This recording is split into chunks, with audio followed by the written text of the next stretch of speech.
నేల, మన గర్వం, మన గౌరవం తెలంగాణ రాష్ట్రం. అందరికీ కూడా తెలంగాణ ఆవిర్భావ దినోత్సవ శుభాకాంక్షలు. ఈరోజు తెలంగాణ రాష్ట్రంలో రైతులు పడుతున్న సమస్యలపైన, రాష్ట్రం సిద్ధించినాక అనేకమైనటువంటి ఇష్యూస్ పైన బీజేపీ నిరంతరం ఒక యుద్ధం ప్రకటించి పోరాటం చేయడం జరుగుతుంది. అందులో భాగంగానే ఈరోజు ఒక ప్రెస్ మీట్ నిర్వహించడం జరుగుతుంది. ఈ కార్యక్రమంలో గ్రాడ్యుయేట్ ఎమ్మెల్సీ గారు అంజరెడ్డి గారు ఈ ప్రెస్ మీట్ తీసుకుంటారు. అదేవిధంగా ఈ ప్రెస్ మీట్లో రాష్ట్ర అధికార ప్రతినిధి కప్పర ప్రసాద్ గారు, అదేవిధంగా ఎస్సీ మోర్చా మీడియా కన్వీనర్ సోదరుడు అరవింద్ గారు, అదేవిధంగా మీడియా ప్యానలిస్ట్ మహేష్ నామాని ఇందులో ఉన్నారు. Thank you. మీడియా మిత్రులకు నమస్కారం. నిన్న ముఖ్యమంత్రి గారు ఓట్లు కొనుగోలు విషయంలో చాలా మాట్లాడడం జరిగింది. అసలు ముఖ్యమంత్రి గారు పంట ఎంత వస్తుంది, రివ్యూ మీటింగ్ ఎప్పుడు పెట్టారు, ఏ మంత్రి అయినా రివ్యూ మీటింగ్ పెట్టేసి 10 జిల్లాలకు ఇన్ఛార్జ్ మంత్రులు పెట్టారు కదా, coordination meeting. Revenue and civil supply ఎవరైతే ఉన్నారో ఏ రోజు మీటింగ్ పెట్టిండు తెలపాలని డిమాండ్ చేస్తూ ఉన్నాం. అదేవిధంగా మన తెలంగాణలో ఎంత పంట వస్తుంది, కేంద్రం ఎంత కొంటా ఉంటుంది, రైతుల దగ్గర మనం ఎంత కొనాలి,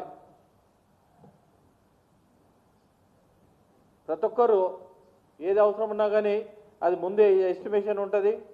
ఆ ఎస్టిమేషన్ ప్రకారము 100% మనం పర్చేజ్ చేయాలి. ఒకవేళ వీళ్ళు ఇంత క్వాంటిటీ కొంటే ఇంత క్వాంటిటీ కోసానికి మనం రిప్రజెంటేషన్ ఎప్పుడన్నా ఇచ్చినామా? ఒక్కసారి ప్రహ్లాద్ జోషి గారు వచ్చినప్పుడు కృష్ణాపురాయిలో మీటింగ్ జరిగింది. ఆ మీటింగ్కు ముఖ్యమంత్రి గారు వచ్చారు, ఉత్తమ్ కుమార్ రెడ్డి గారు వచ్చారు, అదేవిధంగా మేము కూడా పోవడం జరిగింది. ఆ రోజు ఒక మీటింగ్ జరిగింది. ఆ మీటింగ్లో సరే మీరు ఏం మాట్లాడారు, మాకేం అవసరం ఉన్నాయి కేంద్రం నుంచి,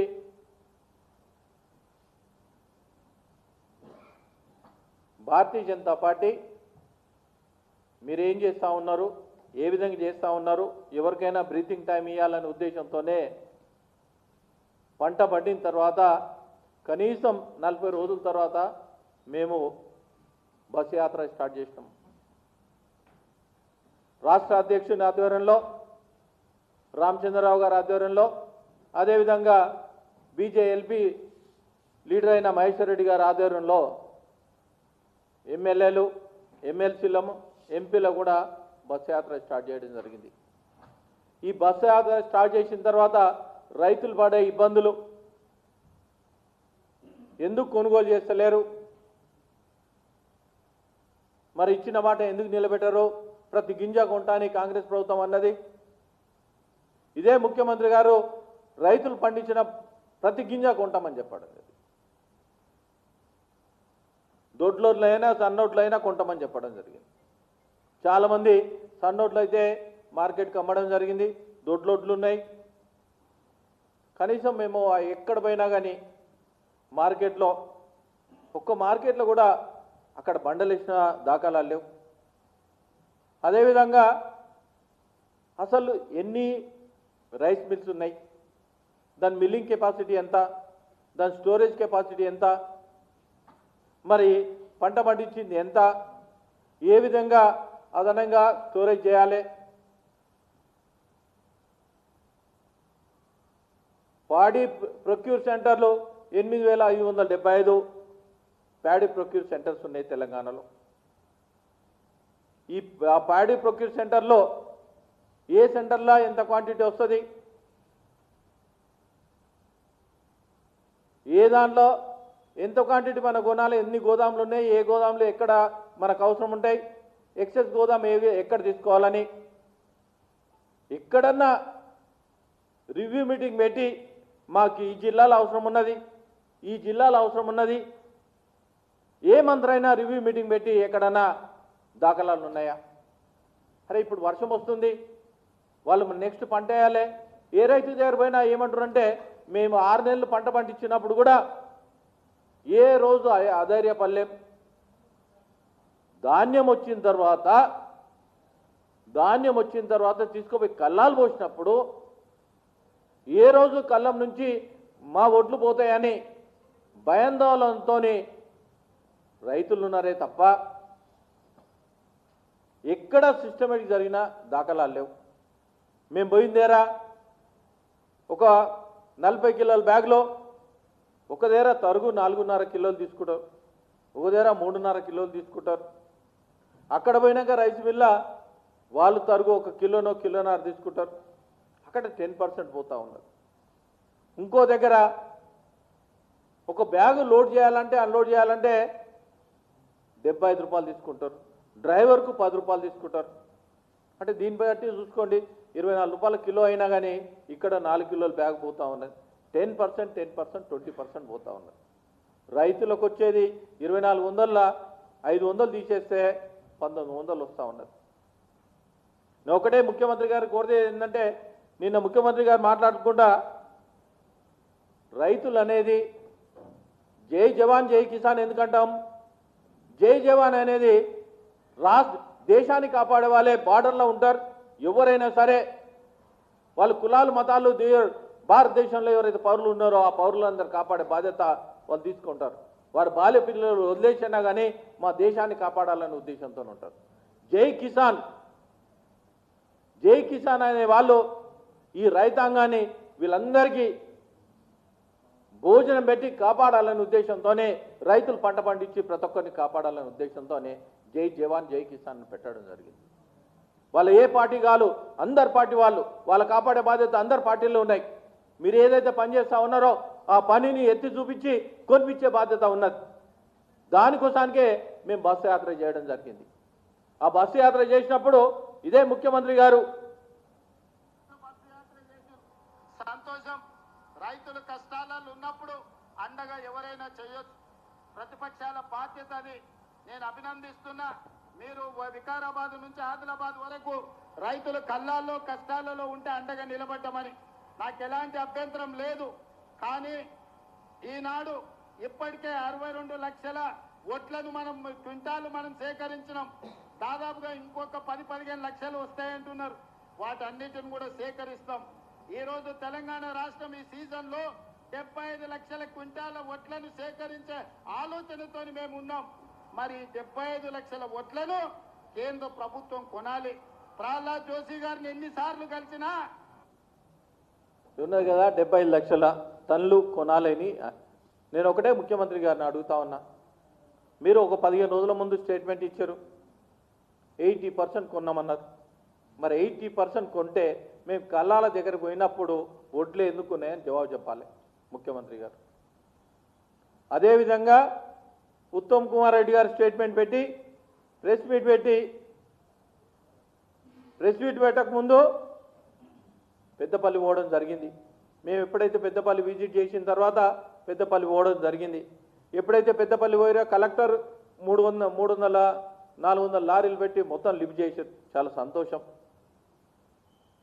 అదే తర్వాత మళ్ళీ సెక్రటరీలో ప్రెస్ మీట్ పెట్టి తను ఏమన్నాడంటే ఏవైతే ధాన్యం ఉన్నదో కేంద్ర ప్రభుత్వం నుంచి కొనే ధాన్యం ఏదైతే ఉన్నదో 52 లక్షల టన్నులు కేంద్ర ప్రభుత్వం తీసుకుంటున్నారు. నేను ఒకటే చెప్తా ఉన్నాను, అగ్రిమెంట్ ప్రకారం గత రబీ సీజన్లో 6 లక్షల టన్నుల బియ్యం ఇంతవరకు రాష్ట్ర ప్రభుత్వం ఇవ్వలేదు. మరి ఎందుకు ఇవ్వలేదు? రాష్ట్ర ప్రభుత్వం ఎప్పుడైతే ఎఫ్సీఐకి ఇస్తుందో ఎఫ్సీఐకి ఇచ్చిన తర్వాత 2500 కోట్లు వాళ్ళకి ఇవ్వాల్సి వస్తుంది. అది ఎందుకు ఇవ్వలేవా అని జవాబు చెప్పాలని రాష్ట్ర ప్రభుత్వాన్ని డిమాండ్ చేస్తా ఉన్నాను. అయ్యా ముఖ్యమంత్రి గారు, మరి వీళ్ళు చేసే 6 లక్షల టన్నులు మరి ఎక్కడ పోయినాయి బియ్యం? ఎందుకు ఇవ్వలేరు? ఎందుకు మిల్లింగ్ చేయలేరు? బియ్యం చేసుకున్న తర్వాత కేంద్ర ప్రభుత్వానికి ఎందుకు వెళ్ళారని అడుగుతా ఉన్నా. ఒక్క సంవత్సరం ఒప్పందం ప్రకారం 75 లక్షల metric tonne kharif rabi season కలిసి తీసుకుంటుంది. తీసుకున్నప్పుడు ఈ బియ్యం తీసుకున్నప్పుడు ఇవి వడ్ల కింద క్యాలిక్యులేషన్ చేస్తే సుమారు 110 లక్షలు 115 లక్షల టన్నుల వడ్లయితాయి. మరి మీ లెక్క ప్రకారం 75 లక్షలు మీరే అన్నారు. ఆసిఫ్ నగర్లో మీటింగ్ పెట్టి 75 లక్షలు మెట్రిక్ టన్ అన్నారు.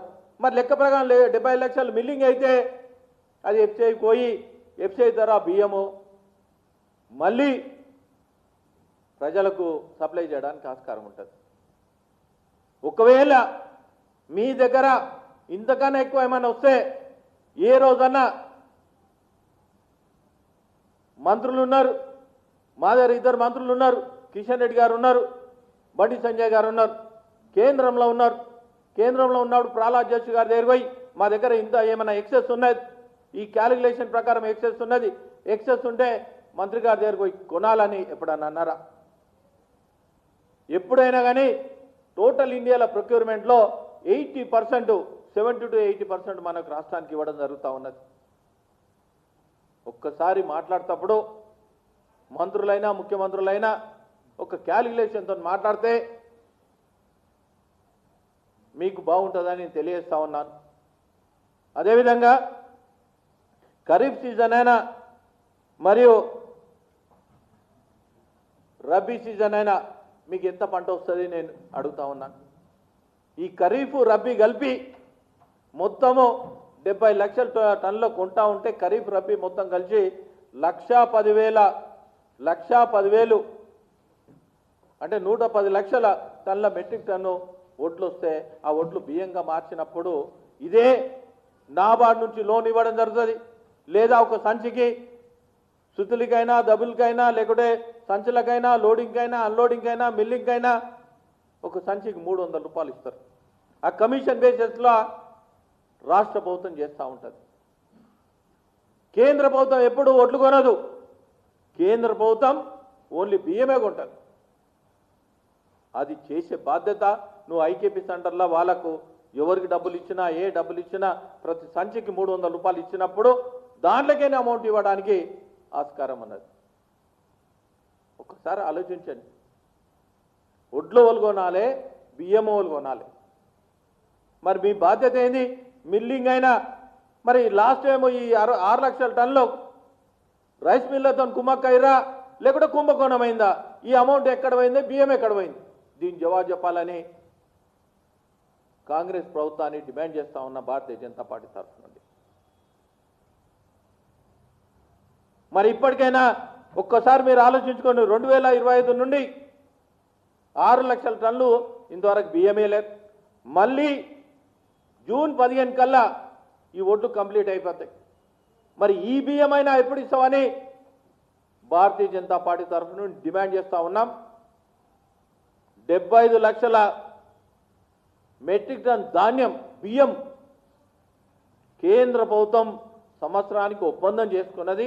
అది ఎప్పుడు ఇస్తామని భారతీయ జనతా పార్టీ తరఫున డిమాండ్ చేస్తూ ఉన్నాం. దీన్ని లెక్కలేసుకొని మీ మంత్రులైనా ముఖ్యమంత్రి గారు కూర్చొని మంత్రులైనా ఒక్కోసారి క్యాలిక్యులేషన్ చేసుకొని మీకేమైనా ఇబ్బందులు ఉంటే కేంద్ర మంత్రి గారు కిషన్ రెడ్డి గారు ఉన్నారు, బండి సంజయ్ గారు ఉన్నారు, తీసుకుపోయి ప్రహ్లాద్ జోషి గారి దగ్గర ఏమైనా ఇబ్బందులు ఉంటే ఆ ఇబ్బందులు తొలగించడానికి భారతీయ జనతా పార్టీ ముందుందని తెలియజేస్తూ ముగించుకున్నారు. Thank you.